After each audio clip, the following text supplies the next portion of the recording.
Everybody, welcome back to my channel Learn with Virali. I'm Virali, your guide on this coding adventure. In today's video, we are going to cook up some mouth-watering project charter. So just like a recipe needs right ingredients and preparation to be more tastier, in a similar manner, the project charter needs specific elements to be successful. So let's cook it up together. Okay, so here are the following ingredients that we would be using for cooking up an effective project charter. The very first thing that we would be using is the project purpose, considering it as a bowl of flour, having it as our base ingredient, following up with which we'll be using our success criteria as the pinch of salt, making sure that we are adding the right flavor. Next, we'll be using project objectives as sugar, making it more satisfying.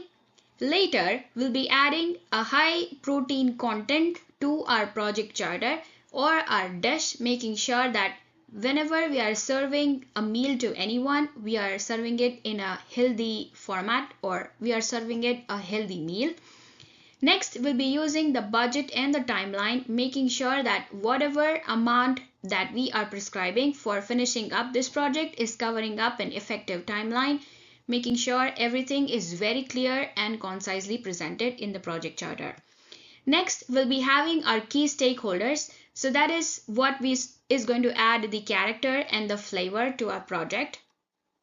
And the last thing that we have over here is the project manager's authority, as in the person who is going to sign this project, giving us a go-ahead to start working on this project, which here we can consider as a chef's signature sauce.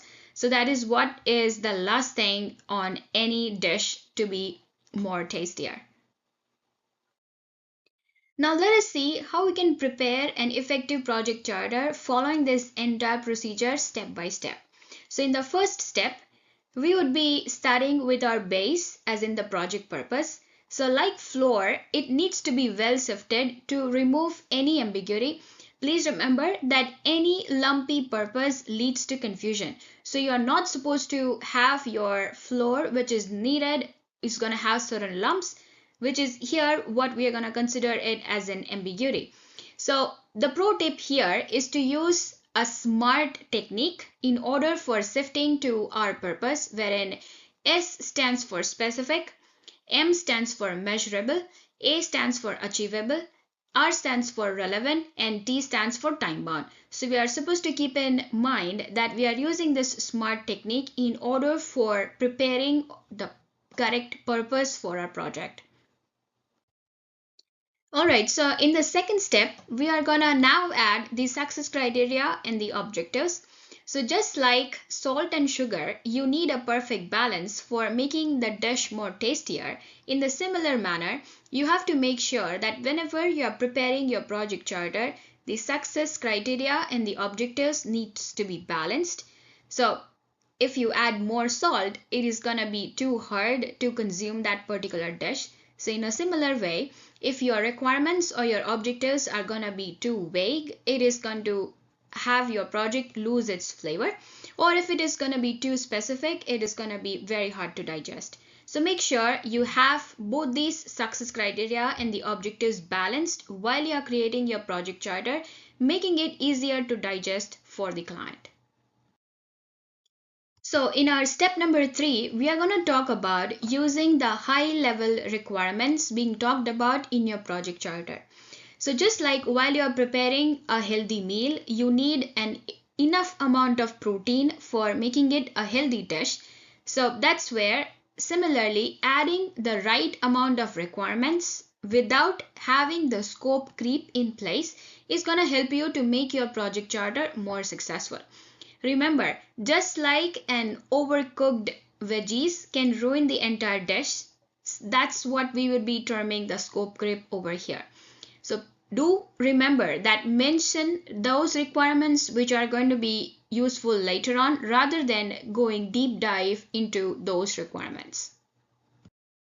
Now in step number 4, we'll be talking about having an effective budget and a timeline attached to our projects or the project charter that you are creating for the project.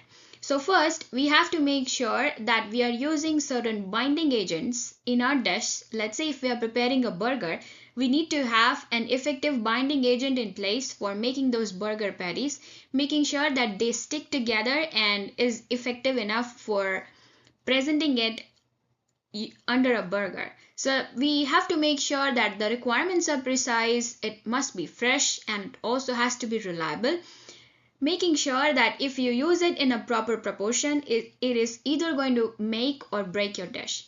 So in a similar way, you have to make sure that your project charter does have all the requirements listed in a proper budgeted format for each of the tasks, making sure that you have presented the entire requirements for the project modules in a specific format with the timeline attached to it.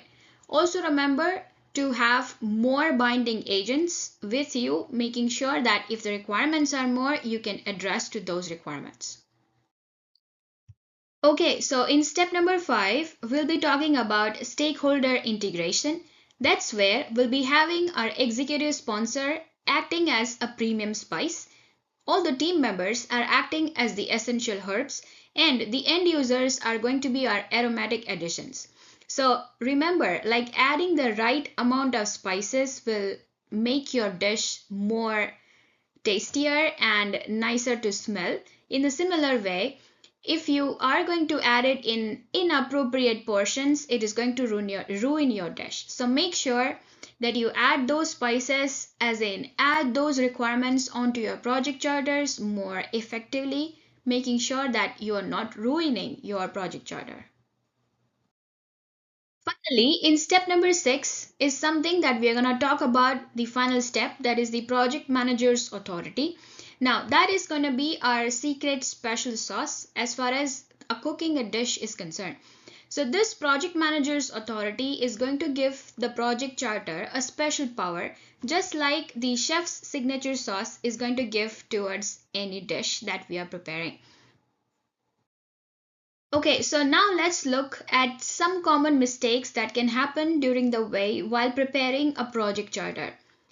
First thing can be your requirements can be too vague. So in our terms of cooking, we can say that we can have undercooked vegetables or undercooked objectives that we are trying to present on the project charter. Second is something in regards to providing excessive details, making it sure that we are over seasoning it with unnecessary details which is not required. Next, we are either missing the binding agents, having no clear project manager's authority. So that is going to be something that is going to hinder your project charter's approval. So make sure you have a clear project manager's authority. And the last thing is having too many ingredients included into your dish, making sure that you are making it more tastier, but instead you are ruining the dish. So that's what we call it as a scope creep. That is what having too many ingredients in your dish can lead to. So make sure you avoid these 4 common mistakes in order for getting your project charter to be approved at the very first step. So the final thing, whenever you cook a dish comes up, is to present it in a more well structured manner. So similarly, it's the same thing when you are trying to prepare a project charter, you need to present it in a well structured manner, having to be organized in a wonderful plate, making it more plated, or it is easy to digest, having clean formatting. It is visually more appealing, helping to understand that this is professionally laid out, figure by figure, easy to understand, and then it is ready to serve, as in it is stakeholder ready after connecting with those stakeholders that are going to be useful for your project. So make sure you have your project charter well presented, well planned, which is easy for the other clients to understand and to digest. And there you have it, a perfectly cooked project charter. So things that you are supposed to remember over here is you keep your ingredients balanced, as in you keep your requirements balanced.